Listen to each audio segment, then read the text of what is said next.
अस्सलाम वालेकुम दोस्तों, आज हम बात करेंगे आधे सर के दर्द की।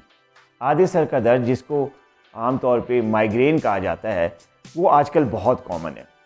हमारे जो डायबिटिक पेशेंट्स हैं उनमें भी आधे सर का दर्द होता है, और कुछ ऐसे हजरात जो डायबिटिक नहीं हैं, बिल्कुल नॉर्मल हैं, उनको कोई बीमारी नहीं है, उनको भी आधे सर का दर्द होता है।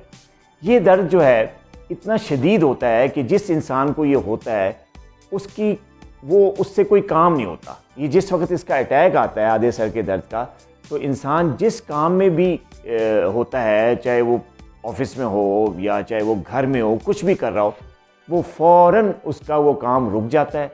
ये दर्द इतना शदीद होता है कि इंसान से और कुछ नहीं हो सकता।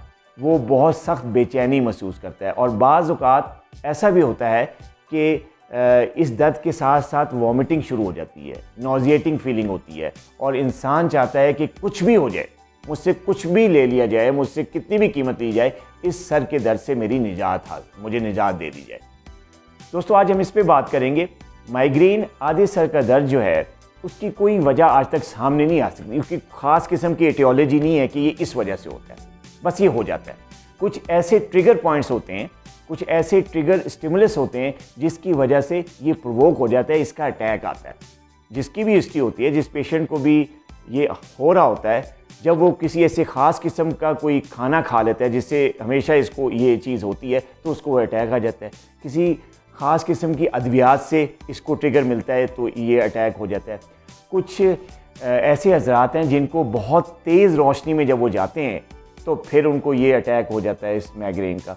इसके अलावा कुछ हज़रात को जब बहुत ज़्यादा शार्प किस्म की जो स्मेल, बदबू या बहुत तेज़ किस्म की खुशबू में अगर वो जाएं तो उनको ये अटैक का ख़तरा बढ़ जाता है, उनको अटैक हो जाता है। इसके अलावा कुछ लोग जो कि टेंशन जिनकी पर्सनैलिटी में होती है, जो स्ट्रेसफुल पर्सनैलिटी के मालिक होते हैं, जिनको किसी किस्म का स्ट्रेस होता है, तो जब किसी भी किस्म की ख़ास किस्म की टेंशन का उनको सामना करना पड़ता है तो ये दर्द अचानक उनमें आ जाता है। इसके अलावा कुछ ऐसे हज़रात हैं जो कि अगर उनकी नींद कम हो जाए किसी भी वजह से, वो रात को उनकी नींद पूरी ना हो सके, तो अगले दिन उनको माइग्रेन का अटैक आ सकता है। तो ये चंद ट्रिगर पॉइंट्स हैं जिसकी वजह से माइग्रेन हो सकता है। आज मैं आपको ऐसी चंद टिप्स बताऊंगा जिससे आप बग़ैर अद्वियात के, बग़ैर दवाई के माइग्रेन के अटैक से बच सकते हैं, और अगर ये अटैक आपको आ जाए तो इसको ख़त्म कर सकते हैं बग़ैर किसी पेन किलर के। यूजुअली माइग्रेन के अटैक में जो जिन लोगों को ये होता है, तो मरीज़ हजरात पेन किलर्स खाते हैं। ज़्यादातर लोग जो है NSAIDs, non steroidal anti inflammatory drugs का इस्तेमाल करते हैं, जो भी आम तौर पे over the counter pain killers मिलते हैं उनका इस्तेमाल करते हैं। हम बात करते हैं ये पेन किलर्स के इस्तेमाल पे। जो डायबिटिक पेशेंट्स होते हैं, अगर उनको माइग्रेन हो और वो पेन किलर का इस्तेमाल रेगुलर करना शुरू कर दें, तो इससे उनके गुर्दे भी ख़राब हो सकते हैं, उनके जिगर को नुकसान हो सकता है, और उनका मैदा भी ख़राब हो जाता है। कई नॉर्मल लोग जो डायबिटिक नहीं है, उनको भी अगर रेगुलरली पेन किलर का इस्तेमाल किया जाए तो उनका मैदा भी उससे ख़राब हो जाता है, उनको भी गुर्दे का अर्जा लाक हो सकता है, या उनको जिगर की तकलीफ़ हो सकती है। तो लिहाजा मेरा मशवरा यही है कि माइग्रेन का पेन किलर से इलाज ना करें। जब भी माइग्रेन हो तो मैं चंद टिप्स आपको बताता हूँ, इन टिप्स के इस्तेमाल से आपका ये अटैक बहुत हद तक ख़त्म हो जाता है। पहली बात यह कि जब आपको ये अटैक हो तो आप कोशिश ये करें कि आप जहाँ पे भी बैठे हैं वहाँ पे अंधेरा कर लें। अगर लाइट्स जली हुई हैं तो लाइट्स ऑफ कर लें, कमरे में खामोशी कर लें।